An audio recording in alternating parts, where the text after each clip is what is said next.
Hello, I'm Sue from Homesteading with Sue. I'm going to today make some fluffy keto yeast bread. First off, we are going to need 1 1/8 cup warm water, not over 110 because you'll kill your yeast. And I've already got all my ingredients ready, but I'll let you guys know what they are. I need 2 1/4 teaspoons of active yeast, dry active yeast actually. 1, 2, 1/4. We're going to use our measuring spoon to stir that up.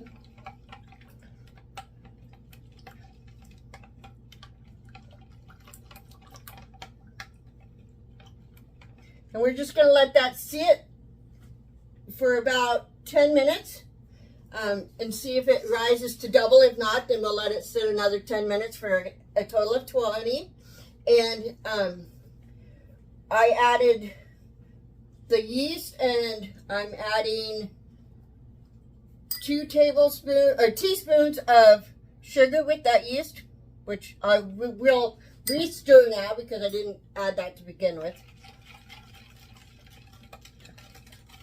You never know what you might get in with me videotaping myself, because I've never done it before, so it's a learning experience for all of us. Okay, so we're going to let that sit for 10 minutes at least, and then we can go ahead and get our other ingredients into our other bowl, which has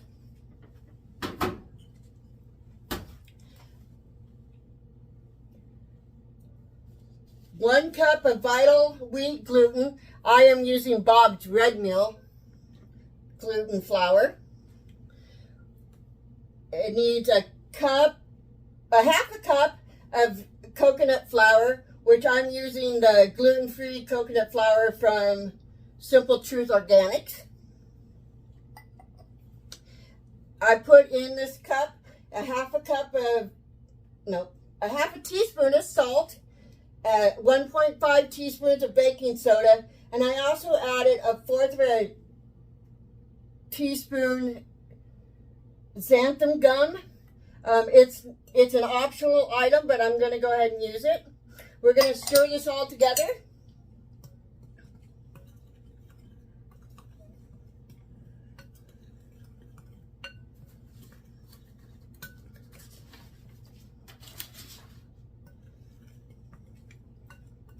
And make sure you're using a dry bowl and a dry spoon for this. And then once the yeast is activated, which I didn't set a timer for, so you know how that works. It looks like to me it's doing really good actually. I'm going to leave it for like 5 more minutes. And then once this is done, we'll add 2 tablespoons of oil. I used olive oil. You can use any oil you would like to use.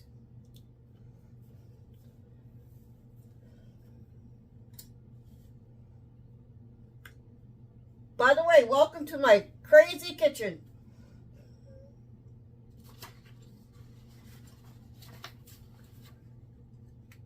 Okay, so the yeast is active now. While I was waiting for that to get, while I was getting all my other ingredients ready today, I already oiled my bread pan, and we're going to go ahead and add the oil to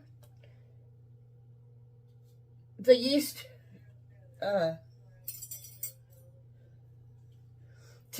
bowl. We're going to stir it together, and then we're just going to pour it into the dry ingredients. We're going to stir it.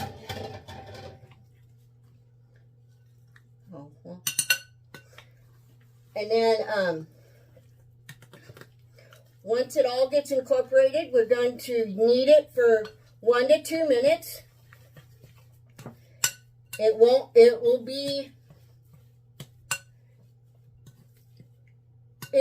way it comes together is it will feel like it's a dough ball, but if you knead it too long, it will become rubbery, and you don't want that.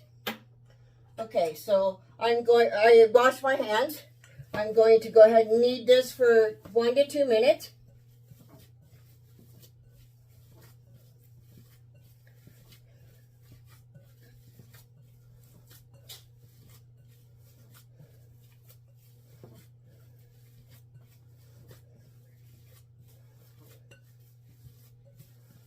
Oh yeah, you can definitely tell the difference in this ball.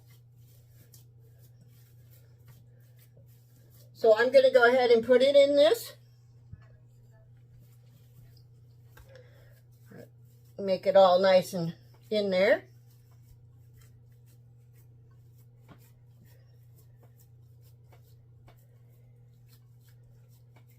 And then we're going to let it raise for 20 to 30 minutes in a place that's approximately 120 degrees.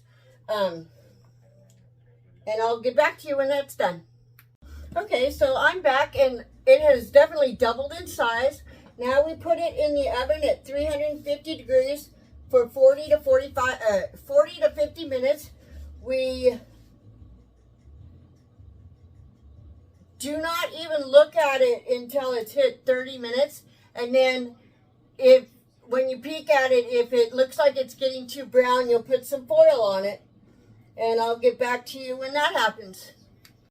Okay, so I went ahead and cooked it for 45 minutes. We'll put a thermometer in it and see if it comes to at least 200 degrees. It's 208. So I think we did it. I hope you enjoyed this video. Thank you. Goodbye.